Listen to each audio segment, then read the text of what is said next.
फाल्गुन पौर्णिमेला होळी पौर्णिमा म्हणतात. हा एक लोकोत्सव आहे. याला उत्तर भारतात होरी, दोला यात्रा असे म्हणतात. तर महाराष्ट्रातून होळी किंवा शिमगा असे नाव आहे. कोकण, गोव्यात शिम्मा किंवा शिम्मो असेही म्हणतात. काही ठिकाणी याला हुताशनी पौर्णिमा किंवा होलिका असेही म्हटले जाते. देशपरत्वे फाल्गुनी पौर्णिमेपासून पंचमीपर्यंतच्या 5-6 दिवसात कुठे 2 दिवस तर कुठे 5 दिवस हा सण उत्साहात साजरा केला जातो. याच्या दुसऱ्या दिवशी धुळवड असते, तर पंचमीला रंगपंचमी साजरी होते. पौर्णिमेच्या अगोदर घराघरातून लाकडे, गौऱ्या, गवत इत्यादी वस्तू जमा केल्या जातात. मग पौर्णिमेच्या दिवशी संध्याकाळी ग्रामदेवतेच्या मंदिरासमोर किंवा गावातील लोकांना सोयीचे असेल अशा ठिकाणी मोकळ्या जागेत होळीची तयारी केली जाते. मधोमध माड, पोफळ, एरंड, ऊस किंवा केळीचे झाड रोवतात व त्याच्याभोवती लाकडे, गौऱ्या, गवत इत्यादी रचतात. यावेळी सगळ्यांनी पूर्वेकडे किंवा उत्तरेकडे तोंड करून बसावयाचे असते. मग जे कोणी मानकरी असतात त्यांच्या हस्ते होळी पेटवली जाते व तिची पूजा केली जाते. इतर लोक मग पूजा करतात. होळीत नैवेद्य म्हणून नारळ अर्पण करतात. या दिवशी भोजनासाठी व नैवेद्यासाठी पुरणपोळीच करतात. होळीला हवी पुरणपोळी असे मानतात. होळीची पूजा झाल्यावर तिच्याभोवती प्रदक्षिणा घालून शंखध्वनी केला जातो. घरगुती होळी मात्र दुपारी भोजनापूर्वी घरच्या अंगणात 5 गौऱ्यांची पूजा करून केली जाते.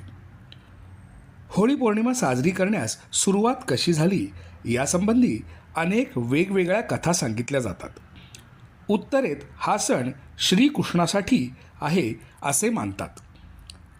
कृष्ण तहाना असताना त्याला मारण्यासाठी कंसाने पुतना नावाच्या राक्षसीला पाठवले होते.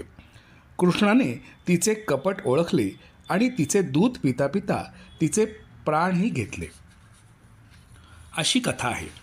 या पुतनेला होळीच्या म्हणजेच फाल्गुन पौर्णिमेला रात्री जाळण्यात आले असे लोक मानतात.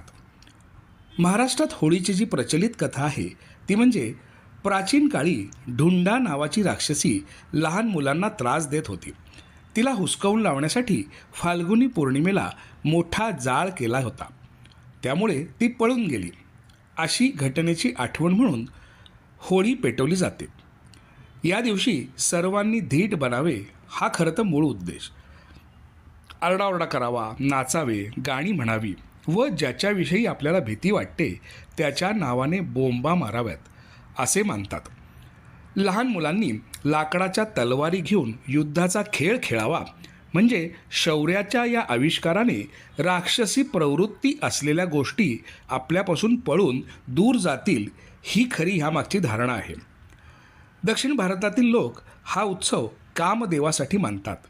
देवी पार्वतीने तपश्चर्येत मग्न असलेल्या भगवान शंकराचे लक्ष आपल्याकडे वेधले जावे यासाठी कामदेवाला शंकराची तपश्चर्या भंग करण्यासाठी सांगितले. ते शंकराला समजताच ते रागवले व त्यांनी आपला तिसरा डोळा उघडला आणि कामदेव व मदन यांना जाळून टाकले. त्याची आठवण म्हणून दक्षिणेत कामण्णा या प्रतिकात्मक पुतळा तयार करून तो जाळण्याची प्रथा आहे. बंगाल प्रांतात फाल्गुन चतुर्दशीलाच दोला यात्रा या उत्सवाला प्रारंभ होतो. घरचा मालक त्या दिवशी श्रीकृष्णाची आणि अग्नीची पूजा करतो. नंतर कृष्णाच्या मूर्तीवर वा प्रतिमेवर गुलाल उधळला जातो. जमलेल्या लोकांना तो गुलाल वाटण्यात येतो. घराबाहेर गवताची एक मूर्ती तयार करून तिला जाळण्यात येते. तीच होळी. पौर्णिमेला झोपाळ्यावर बसवलेल्या श्रीकृष्णास मधून झोके दिले जातात व गाणी म्हटली जातात. शिमग्याचा सण केव्हापासून सुरू झाला ह्याला अजून एक कथा आहे. महानुभाव पंथाचे मूळ पुरुष चक्रधर स्वामी यांच्या लीळाचरित्र यात होळी रचणे, प्रदक्षिणा घालणे, होळीला पोळी देणे, ती होळीतील उंच सोट्याला बांधणे इत्यादी प्रकारचे वर्णन आलेले आहे. धुलवडीचे वर्णन आहे. चक्रधरांनी आपल्या पायाच्या अंगठ्याने राख उधळली व हो जेरे, हो जेरे असे लोकांना हसू येणारे शब्द उच्चारले. त्यानंतर लोकांनी एकमेकांच्या अंगावर राख, माती, चिखूल उधळले. हे एक प्रहरभर चालू होते. मग तेलाने अंग माखून व नीट चोळून सर्वांच्या अंघोळी झाल्या, अशा प्रकारची माहिती महानुभाव पंथाच्या लेखणीत सापडते. यावेळी लोक इतके आचकट विचकट बोलत व वागत की चक्रधर स्वामींनी याचा उल्लेखही आपल्या ग्रंथामध्ये केलेला आहे. एकूण काय, हा सण म्हणजे वसंत ऋतू येऊन सृष्टीला नटवणारा व नवचैतन्य आणणारा काळ, निसर्गाची संक्रमण अवस्था सुचवणारा आहे. आपल्यात जोश, उत्साह आणणारा व थंडीचे त्रासदायक दिवस संपल्याची जाणीव करून देणारा असा हा आनंदोत्सव आहे. होळी संपली की फाल्गुन महिनाही संपतो. चैत्रापासून सुरू झालेले वर्ष संपून पुन्हा चैत्र महिना येणार याची जाणीव करून देतो. त्यामुळेच अमंगल, अशुभ, पापमय जे आहे ते जाळून टाका. मनातील भीती काढून तिचे होळीत दहन करा.